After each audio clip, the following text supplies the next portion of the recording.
तो साहब क्या कहना चाहेंगे, नगर निगम में जो नो ड्यू सर्टिफिकेट घोटाला है जिसमें 2 कर्मचारी गिरफ्तार हुए हैं, लेकिन उसमें क्या तहसील के कर्मचारी अधिकारी या नगर निगम के कोई अधिकारी या कर्मचारी कोई शामिल नहीं थे? देखिए, जो नगर निगम की तरफ से जो मुकदमा दर्ज कराया गया था उसमें ये आरोप थे कि कुछ कर्मचारियों ने मिलीभगत करके 209 के आसपास टेम्पररी आईडी अवैध रूप से जनरेट की है और इसको हैक किया गया है। उसके बाद में हमारी तरफ से जांच अमल में लाई गई थी। जांच के दौरान ये पाया गया कि जो अनऑथराइज कॉलोनी है उनकी रजिस्ट्री करवाने के लिए उस एरिया को ऑथराइज के रूप में भर करके उसके बाद में टेम्पररी आईडी जनरेट की गई और उसके आधार पर नो ड्यू सर्टिफिकेट जारी किए गए थे। 2 आरोपी इसमें गिरफ्तार किए गए थे, लेकिन हैकिंग जैसी कोई बात सामने नहीं आई थी कि किसी ने सॉफ्टवेयर को हैक किया था और उसके बाद में ये इस प्रकार से एनडीसी और टेम्पररी आईडी जनरेट करी थी। उसके बाद का जहाँ तक विषय है, तहसील से जो अनऑथराइज्ड एरिया की एनडीसी जारी करवाने के बाद उसको ऑथराइज दिखा करके जो टेम्पररी आईडी जनरेट हुई और फिर उसके आधार पे किसी और एरिया की रजिस्ट्री जो करवाई गई थी, उसके बारे में मैंने डीसी साहब को एक पत्र भी लिखा है। डीसी साहब उस पर जो भी अपनी तरफ से उचित संज्ञान लेंगे और हमने ये भी उनसे अनुरोध किया है कि यदि इस मामले में पुलिस के लेवल पे कोई जांच की आवश्यकता हो तो वो भी हमें सूचित करें। सर, क्योंकि ब्रीफिंग जरूर होनी चाहिए, इतना बड़ा एक स्कैम सा हो जाता है, कौन लोग शामिल हैं, क्योंकि जो शिकायतकर्ता मैडम महिला थी इसमें, ईओ मैम थी, वो उनका भी ट्रांसफर हो जाता है, उसी दौरान ही ट्रांसफर हो जाता है, जबकि वो खुद शिकायतकर्ता थी और उन्होंने जब शुरुआत में अपने लेवल पे जांच की थी ज्वाइंट कमीशन ने और उन्होंने कहा था कि हैकिंग हुई है, लेकिन ऐसा लगता नहीं है कि कोई ना कोई अधिकारी तहसील लेवल पे या नगर निगम लेवल पे कोई ना कोई तो शामिल होगा जो अंदर के इनको पॉइंट्स, इतनी जानकारियां जो है दे रहा था। देखिए, जो जांच होती है वो सभी जितने भी हमारे पास में जो हम साक्ष्य एकत्रित करते हैं, चाहे वो डिजिटल साक्ष्य हो, चाहे किसी को वर्बली बुला करके उनसे जो पूछताछ होती है, उसके आधार पे बाद में कोई कंक्लूजन निकाला जाता है। मैंने आपको पहले ही बताया कि हैकिंग जैसी इसमें कोई बात नहीं थी। हाँ, कुछ जो आरोपियों ने मिलीभगत करके आपस में जो अनऑथराइज्ड एरिया की रजिस्ट्री करवाने के लिए एक सारा घटनाक्रम हुआ था, उसमें 2 आरोपी गिरफ्तार कर लिए गए हैं। अभी हमने मामले को कंक्लूड नहीं किया है, हमारी तरफ से मामले की जांच जारी है और जहां तक तहसील स्तर के जो मामले की बात है वो मैंने ऑलरेडी डीसी साहब से रिक्वेस्ट किया है और डीसी साहब उस पर उचित संज्ञान लेकर कार्रवाई करेंगे। इस प्रकार की कुछ शिकायतें अभी विगत दिनों से मेरे पास में भी आ रही थी। हमने जो भी माइनिंग डिपार्टमेंट के जो भी कंसर्न यहाँ के ऑफिसर हैं उनसे भी और हमारे पुलिस डिपार्टमेंट के साथ में मिलकर के आपस में इस संबंध में कोऑर्डिनेशन से काम करें और एक अच्छी कार्रवाई उन लोगों के खिलाफ हो ताकि इस प्रकार की अवैध गतिविधियां न हो, ये हम इंश्योर करेंगे।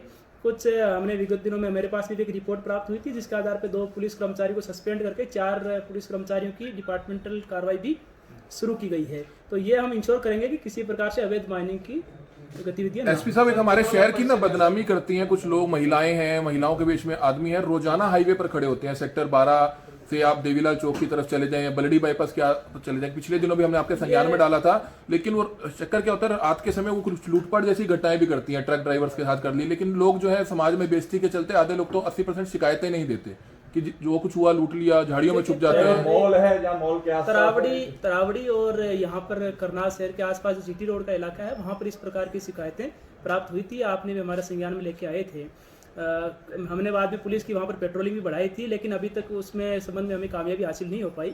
तो हम ये इंश्योर करेंगे कि खास तौर पर रात के समय जो ट्रक ड्राइवर जो सड़कों के किनारे ट्रक खड़े करके अपनी आराम से करते हैं, उनसे कोई लूटपाट की घटना ना हो और इस संबंध में एक अंकुश लगाया जा सके। इस संबंध जो भी उचित कदम उठाए जाने होंगे वो जादवपुर वाले में क्या फाइंडिंग्स हैं? देखिए, इन दोनों का हमने 8 दिन का पुलिस रिमांड लिया था। इस दौरान गहनता से पूछताछ करी थी और ये पाया गया कि कुछ जो यहाँ से लोग कुछ विदेश में गए हुए हैं वो लगातार इनको पैसे उपलब्ध कराते रहते थे। कुछ लोगों के नाम हमारे पास में सामने भी आए हैं। अभी तक 3 लोगों के नाम सामने आए हैं। हम उनका ये भी पता करवा रहे हैं कि उनका पुराना क्रिमिनल रिकॉर्ड क्या है और वो जो पासपोर्ट लेकर के यहाँ से विदेश भागने में कैसे कामयाब हो पाए। तो उस संबंध में हमारी भी जांच चल रही है, हमने अभी उसको कंक्लूड नहीं किया है।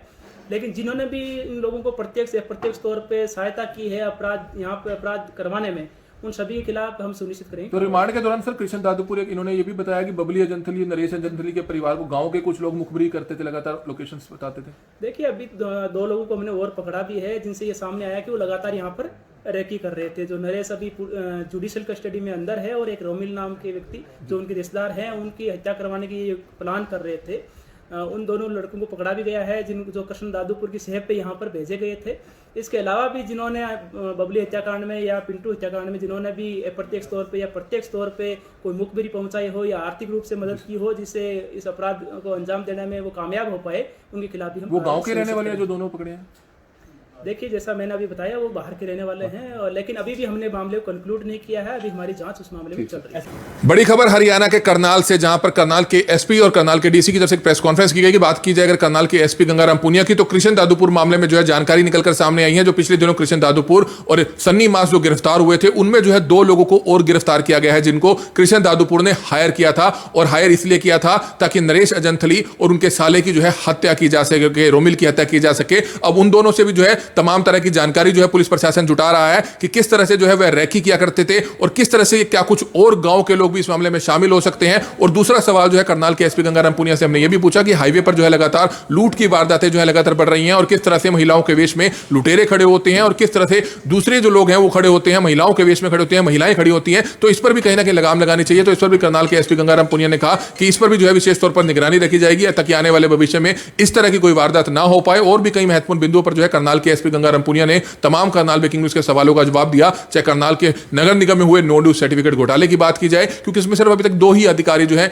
2 ही जो लोग हैं वो गिरफ्तार हुए हैं, जिनका सीधा संपर्क जो है कहीं ना कहीं नगर निगम से जरूर था। लेकिन सवाल यह था कि आखिरकार इसमें अब तक किसी भी अधिकारी या तहसील के किसी अधिकारी या कर्मचारी पर अभी तक गाज क्यों नहीं गिरी है। लेकिन करनाल के एसपी गंगाराम पुनिया में करनाल के डिप्टी कमिश्नर निशांत कुमार यादव ने साफ कर दिया कि इस मामले को लेकर जो है जांच अभी चल रही है, और जो भी कसूरवार होंगे उनके खिलाफ निश्चित तौर पर सख्त से सख्त कार्रवाई की जाएगी। हमारी आप सभी से अपील, जो भी लोग इस वीडियो को देखें, इस वीडियो को ज्यादा से ज्यादा जरूर शेयर करें। Kamal Midda, Karnal breaking news Karnal. Karnal breaking news Karnal की हर बड़ी खबर, हरियाणा की हर बड़ी खबर आप तक सबसे पहले पहुंचाता है।